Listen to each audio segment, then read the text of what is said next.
दोस्तों नमस्ते, मैं सुशील कुलकर्णी, आप देख रहे हैं एनालाइजर न्यूज हिंदी।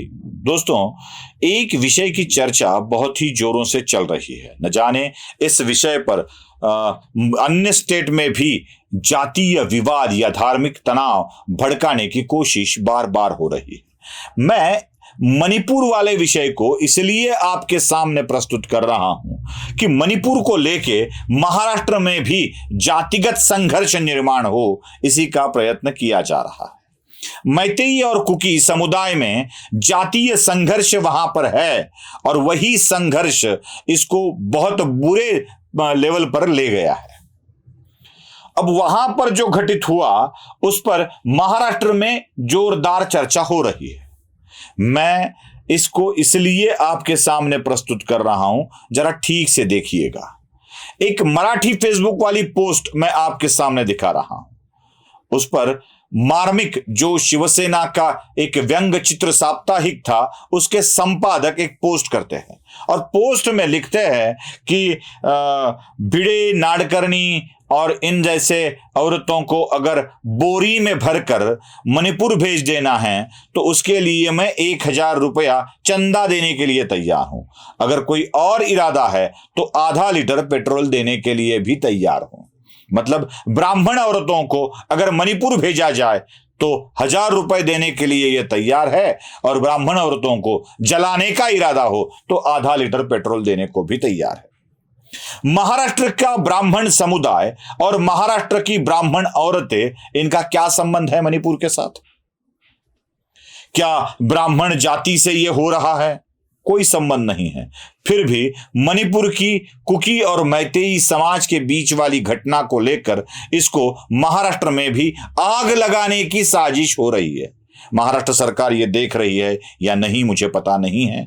क्या एकनाथ शिंदे मुकेश माचकर को अपने पूर्व पक्ष के या पूर्व संबंध के कारण चुप बैठे हैं? क्या देवेंद्र फडणवीस आज भी उद्धव ठाकरे को साजन मेरा उस पार है, मिलने को दिल बेकरार है, यह भावनाएं देखकर जी रहे हैं? क्या पता नहीं है?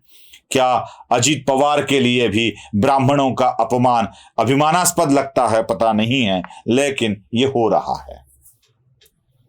अब मैं मैतेई और कुकी के बीच में क्या हुआ यह समझा रहा हूं। मैंने मराठी वाले वीडियो पर बहुत लोगों ने यह भी कमेंट कर दिए थे कि कुलकर्णी बताना क्या चाहते हो, आखिर क्या यह घटना घटित हुई ही नहीं है? हां, ऐसे मैं बिल्कुल नहीं कह रहा हूं कि घटना घटित नहीं हुई है। 76 दिन वाली बात है, 76 दिन वाली, 76, 2 महीने 2 हफ्ते और भी कुछ ज्यादा दिन, शायद 1-2 दिन और, 60, 2 हफ्ते 16, इतना हो जाता है। 1 दिन और, 2 महीने 2 हफ्ते 1 दिन, 76 दिन वाली ये घटना, 76 दिन की कहानी हमें समझ लेनी पड़ेगी। 3 मई को मैतेई और कुकी समुदाय में मणिपुर में हिंसा की घटनाएं शुरू हो जाती है। 4 मई वाले दिन एक गांव के ऊपर हमला हो जाता है। एक जाति दूसरे जाति के ऊपर हमला कर देती है। उस हमले में जान बचाने पर भागी मर्द औरतों का खून किया जाता है, यह भी बताया जा रहा है। उसमें से भागने वाली 3 औरतें, जो 20-21 साल की एक थी, 40 साल के करीब एक थी और 50 साल के करीब एक थी, ये औरतें साथ में भाग रही थी। और बताया यह भी जाता है कि इसमें से एक औरत देश के एक पूर्व सैनिक की पत्नी भी थी। इन औरतों को पकड़कर इनको कपड़े उतारने के लिए कहा जाता है और यह भी कहा गया है, मतलब यह भी सामने आया है कि एक के ऊपर अत्याचार भी हुआ। हालांकि दूसरी महिला भी अत्याचार का दावा कर रही है। यह घटना होती है 4 मई 2023 को। 4 मई 23 के बाद यह महिला जैसे तैसे महिलाएं अपनी इज्जत को बचाते संभलते निकल जाती है और सैकूल पुलिस थाने में एक 0 FIR दायर करती है और वो तारीख होती है 18 मई। घटना के 4 मई के बाद 18 मई को एक जीरो एफआईआर दायर किया जाता है। जीरो एफआईआर वो होता है जो आप अगर किसी पुलिस थाने में यह घटना घटती है और जो भी फिरियादी होता है, जो भी पीड़ित होता है, वो उस पुलिस थाने में उसके एफआईआर दाखिल ना कर सके तो कहीं और पुलिस थाने में उस एफआईआर को रजिस्टर्ड किया जाता है। उसे कहते हैं जीरो एफआईआर। वो जीरो एफआईआर दाखिल हो जाता है और उसके बाद 21 जून को जो पुलिस थाना है, जो असल में पुलिस थाना होता है नागपुक से नहीं, ऐसा कुछ तो पुलिस थाना है, वहां पे वो क्राइम रजिस्टर्ड हो जाता है। 21 जून के बाद सीधे आते हैं हम जुलाई 19 की तरफ, जिस दिन एक महीना लगभग 28 दिन 29 दिन कुछ तो होता है।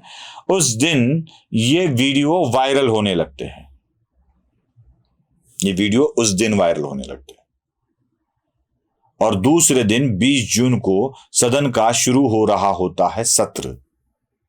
अब मैं आपको बता दूं, आरोप जब लगता है कि 76 दिन इस वीडियो को बाहर क्यों नहीं निकाला, तो यह कहा जाता है कि व्यवस्था को समय दिया गया, कुछ ना कुछ कार्रवाई हो। इसलिए जरा ठीक से सोचिए, कहा जाता है, बताया जाता है और ये दिख भी रहा है कि हजारों लोगों की भीड़ थी और उनमें से एक व्यक्ति को पहचानना है या जिन्होंने यह किया है उनको पहचानना है।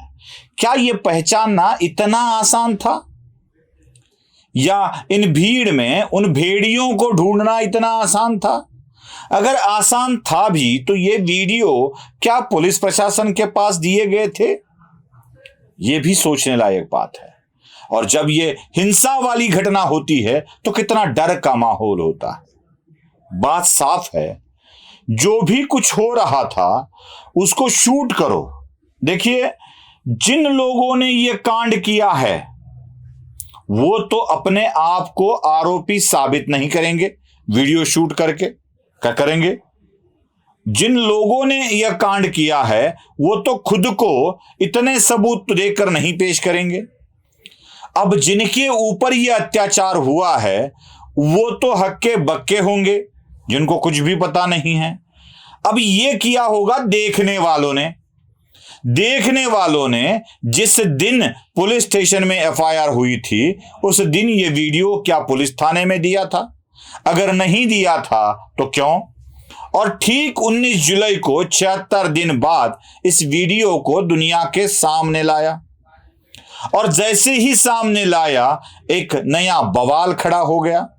मतलब साफ है कि व्यवस्था को ध्वस्त करना है, आरोपियों के कटघरे में खड़ा करना है, इसीलिए यह सब किया गया था।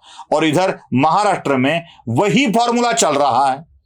किसी एक समुदाय के ऊपर हमला हो रहा है और उसी समुदाय को टारगेट किया जा रहा है। क्या मणिपुर जैसी घटना महाराष्ट्र में ब्राह्मणों के साथ भी करने का इरादा है क्या?